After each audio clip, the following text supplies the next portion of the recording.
Hello दोस्तों, मैं हूं डॉक्टर सलीम और आज इस वीडियो में हम बात करने वाले हैं बजाज की 150 सीसी सेगमेंट की पल्सर बाइक का। ये रिव्यू मेरा अपना ओनरशिप रिव्यू है। ये बाइक मैंने ली थी अब से लगभग 1.5 साल पहले और इस 1.5 साल में मैंने इस बाइक को एक्सटेंसिवली राइड किया है, मोस्टली सिटी में और कभी कभी हाईवे पर भी।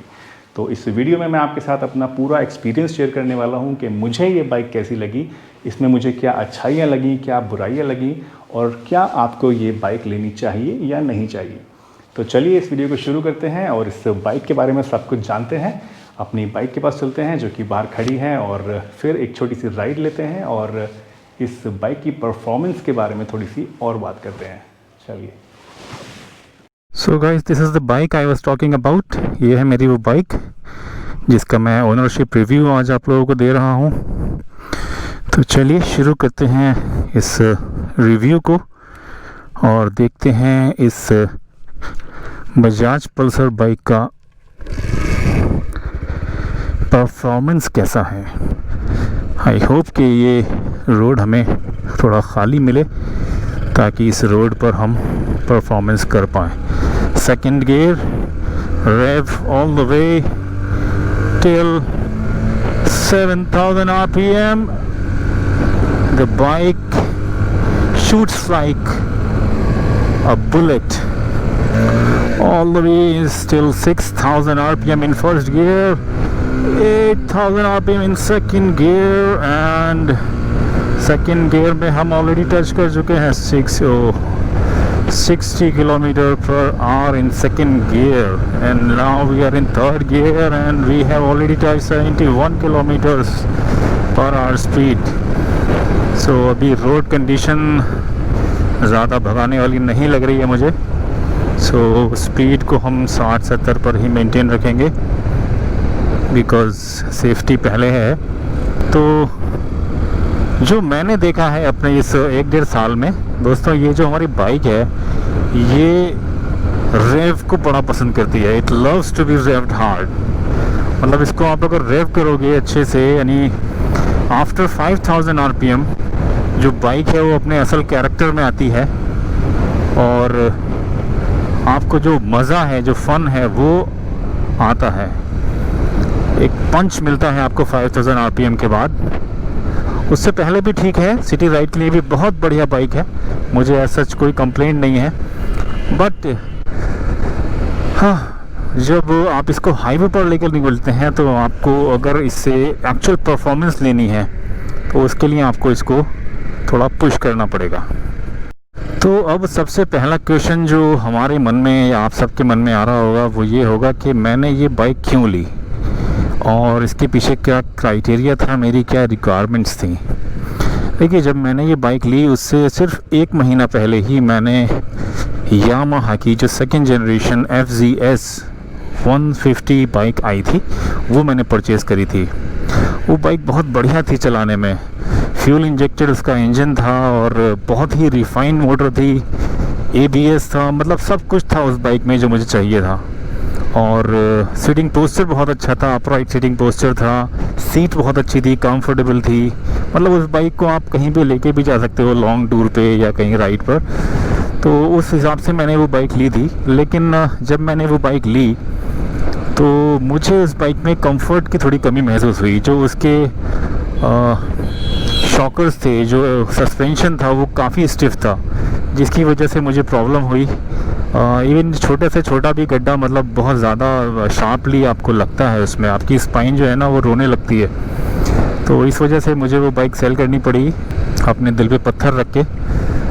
तो उसके बाद फिर मैं सर्च कर रहा था एक ऐसी बाइक जो कि कंफर्टेबल हो, सॉफ्ट सस्पेंशन हो और जिसे मैं सिटी में भी अच्छे से यूज़ कर सकूं और थोड़ा बहुत कभी कभी हाईवे पर भी ले जा सकूं।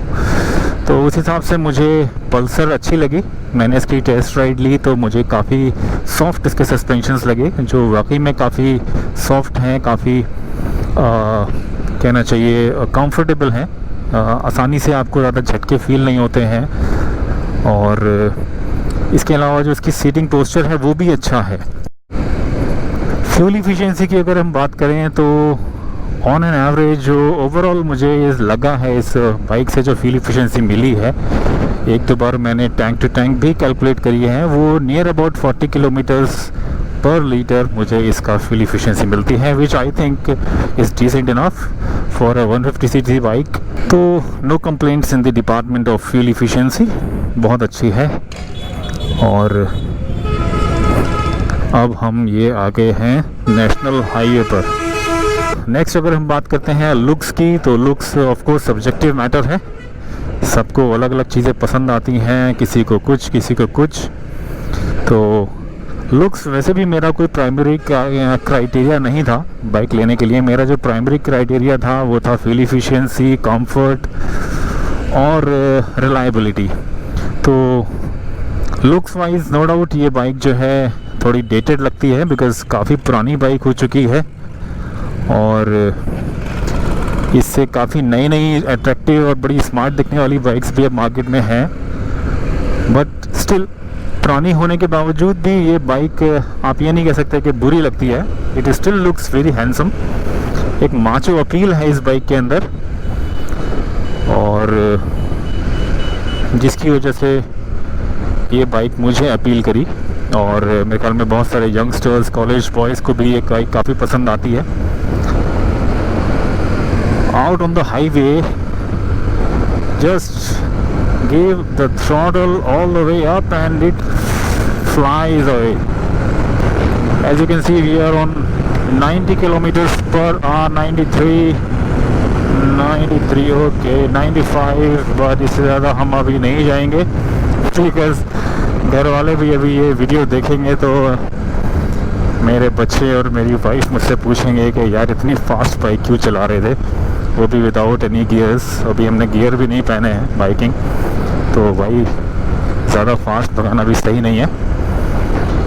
बाइक में जो स्मूथनेस है वो अल्टीमेट है, बहुत ही स्मूथ इंजन है, बहुत ही रिफाइंड इंजन है।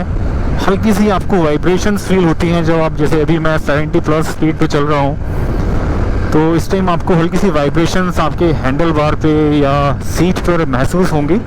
बट जब आप और इसे थोड़ा पुश करेंगे, फॉर एग्जांपल देखिए मैं थोड़ा और पुश कर रहा हूँ इसको, तो ये 90 के बाद आने के बाद, 90 की स्पीड आने के बाद ये जो वाइब्रेशंस हैं ये बिल्कुल डिसअपियर हो जाते हैं। आमतौर पे जो बाइक्स होती हैं अगर उस पर हम ज़्यादा फास्ट चलाते हैं तो वाइब्रेशन बढ़ते हैं, बट इसमें मैं देख रहा हूँ कम हो रहे हैं। तो ओवरऑल भगाने के मतलब से बहुत ही बढ़िया बाइक है।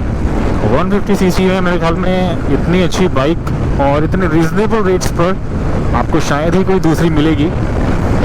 तो परफॉर्मेंस वाइज मेरी तरफ से एक बिग थम्स अप, अल्टीमेट है, मज़ेदार है, पिकअप बहुत अच्छा है और फ्यूल इफिशिएंट भी है। भाई और क्या चाहिए यार तुम्हें, सब कुछ तो है बाइक में। तो चलिए अभी यहाँ से हम लोग ले लेते हैं यू टर्न, क्योंकि आगे पता नहीं फिर कहाँ मिलेगा, एंड देन वे और फिर यू टर्न लेके हम दोबारा बात करते हैं आपसे। तो चलिए अब बात करते हैं इसकी सर्विस की, कि सर्विस के क्या चार्जेस आते हैं, सर्विस कैसी है, मेंटेनेंस में ज़्यादा खर्चा तो नहीं है, क्या क्या चीज़ें मेरी अभी तक प्रॉब्लम मुझे क्रिएट कर चुकी हैं, कोई पार्ट तो नहीं डले हैं, ये सारी बातें अभी करते हैं। तो सबसे पहले जो इसकी सर्विस कॉस्ट है वो काफ़ी रीज़नेबल है।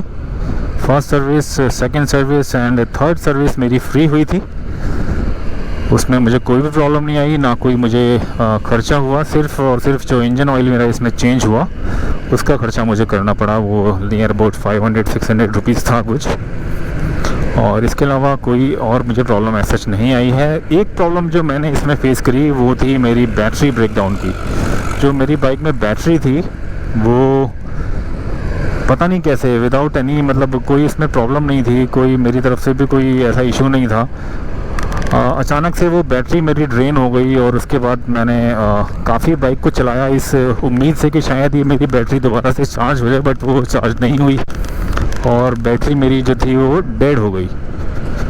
इसके बाद क्योंकि वो बैटरी मेरी वारंटी में थी तो नो डाउट वो चेंज हो गई, फ्री ऑफ कॉस्ट कंपनी ने करके दी मुझे, तो ऐसी कोई प्रॉब्लम नहीं आई। बट स्टिल मैं अभी फील कर रहा हूँ, जबकि वो बैटरी जो मैंने अभी दोबारा बदलवाई है वो बैटरी मेरी डले हुए सिर्फ अभी शायद 3 या 4 महीने ही हुए हैं, बट अगेन मुझे प्रॉब्लम वो आ रही है। ये जो बैटरी है फिर से मुझे लग रहा है थोड़ी डाउन होती जा रही है, इसकी ग्रेविटी कम हो रही है। तो हो सकता है कि ये इस बाइक में ही प्रॉब्लम हो, या हो सकता है कि सिर्फ मेरी ही बाइक में प्रॉब्लम हो, वो मुझे क्लियर नहीं है। बट एक प्रॉब्लम जो मुझे फेस करने को मिली वो बैटरी थी, बैटरी ड्रेनेज की। इसके अलावा दूसरी जो प्रॉब्लम मुझे लगता है इसमें वो है जो इसके गियर शिफ्ट्स हैं वो बहुत अनप्रेडिक्टेबल हैं। मतलब स्पेशली जब आप डाउन शिफ्ट करते हैं, फॉर एग्जांपल आप अभी 4th गियर में चल रहे हैं, जब आप इसको डाउन शिफ्ट करेंगे और आपको न्यूट्रल में आना है या फर्स्ट गियर में आना है, तो वो कभी कभी नहीं, इनफैक्ट ज़्यादातर वो प्रॉब्लम क्रिएट करते हैं। स्पेशली सेकंड और फर्स्ट गियर में जब हम बाइक को जाते हैं तो वो ऐसा होता है जैसे वो बीच में अटक गया है कहीं पे, या कहीं पे मतलब वो गियर शिफ्ट ही नहीं हो रहे हैं कोई। उसके बाद जब 2-4 बार उसको थोड़ा क्लच दबा के, थोड़ा स्पीड कम करके या ऐसे ट्राई करो तो हो भी जाता है। बट वो एक इशू है कि जो गियर शिफ्ट्स हैं वो स्मूथ नहीं है। ये एक दूसरी प्रॉब्लम है जो मैं फेस कर रहा हूँ। सीटिंग कंफर्ट की जहाँ तक बात है तो इस बाइक की जो सीट है वो थोड़ी मुझे नैरो फील होती है। मैं चाहता हूँ कि इस बाइक में जो सीट है थोड़ी सी और ब्रॉड होनी चाहिए, जिससे कि आपको जो है कंफर्ट मिले। अगर आप थोड़ा लॉन्ग रूट पे जाते हैं तो लगभग आधा घंटे 1 घंटे के बाद आपका जो बट है वो पेन करने लगेगा, क्योंकि जो सीट की विड्थ है वो थोड़ी कम है। सीटिंग पोस्चर भी अच्छा है, बहुत ज़्यादा एग्रेसिव पोस्चर नहीं है, बहुत कंफर्टेबल है। मेरी हाइट है 5 फुट 11 इंच, तो मेरे लिए बहुत ही अच्छा कंफर्टेबल पोस्चर है। आप पे अगर 5'6", 5'7", 5'8" या 5'10" तक भी हैं तो आपको कोई प्रॉब्लम नहीं आएगी। 5'6" से कम अगर आपकी हाइट है तो थोड़ी सी शायद आपको जो इसकी सीट की हाइट है वो ज़्यादा महसूस होगी, और जो पैर हैं आपके वो पूरी अच्छी तरह से शायद नहीं टिक पाएंगे। जहाँ तक बात आती है क्वालिटी ऑफ पार्ट्स की या ओवरऑल क्वालिटी की, तो वहाँ बजाज को मुझे लगता है थोड़ा काम करने की ज़रूरत है, क्योंकि ये वो मेरी बाइक है उसमें ओवरऑल क्वालिटी जो है पार्ट्स की वो मुझे उतनी अच्छी फील नहीं होती है, ज़्यादा प्रीमियम फील नहीं होती है। जैसे कि ये मेरे साइड व्यू मिरर्स हैं, ये एकदम लूज़ हो चुके हैं अभी से ही। मैं इन्हें 2 बार सर्विस सेंटर पे टाइट भी करवा चुका हूँ, बट अगेन कुछ टाइम के बाद ये ढीले पड़ जाते हैं। और जब थोड़ा सा स्पीड में हम बाइक चलाते हैं, स्पीड भी नहीं कह सकते, इवन 50-60 की स्पीड पे भी अगर आप चलाते हैं तो ये इधर ऐसे घूम के आ जाते हैं। तो ये एक इशू है जो कि मुझे लगता है क्वालिटी से रिलेटेड है। जो पार्ट्स यूज़ करे गए हैं वो ज़्यादा अच्छी क्वालिटी के नहीं हैं, जो कि इम्प्रूव किए जा सकते हैं। तो क्वालिटी के डिपार्टमेंट में भाई मेरी तरफ से तो थम्स डाउन है। सिटी कम्यूटिंग के लिए बाइक बहुत अच्छी है, आप आराम से सिटी में इसको चला सकते हैं रिलैक्स मैनर में, क्योंकि सीटिंग पोस्चर अच्छा है, ज़्यादा एग्रेसिव नहीं है। इसके जो सस्पेंशन है वो सॉफ्ट है, इजीली आप इसको 3rd 4th गियर में चला सकते हैं सिटी में, कोई आपको प्रॉब्लम नहीं आएगी। माइलेज भी अच्छा है, तो सिटी कम्यूट के हिसाब से बहुत ही शानदार बाइक है। बट मुझे लगता है हाईवे परफॉर्मेंस के हिसाब से नो डाउट इंजन बहुत अच्छा है, बट ओवरऑल जो बाइक है वो उससे जस्टिस नहीं कर पाती। और दूसरी चीज़ ये कि जब आप हाईवे पे जाते हो तो आपको वो कंफर्ट नहीं मिलता। भाई हाईवे पे जाने का मतलब है आप 100, 200, 400 किलोमीटर आराम से चलाना चाहते हो, तभी आप हाईवे पे जाते हो लॉन्ग राइड्स के लिए। तो लॉन्ग राइड्स पे अगर आप जा रहे हो तो उस हिसाब से आपको वो कंफर्ट नहीं मिलता है, और आप बहुत जल्दी मतलब थके हुआ फील करते हो। तो दोस्तों इसी के साथ हमारा ये रिव्यू आज का यहीं पर समाप्त होता है। इस रिव्यू में मैंने जो भी बातें आप लोगों को बताई हैं, उम्मीद है कि आप लोगों को वो सारी बातें वैलिड लगी होंगी। और अगर कोई बात इसमें से ऐसी है जिसे आप अग्री नहीं करते हैं तो भाई ये कम्प्लीटली मेरा अपना पर्सनल व्यू है और मेरा अपना एक्सपीरियंस है, जो कि मैंने इस बाइक के 1.5 साल की ओनरशिप में एक्सपीरियंस किया।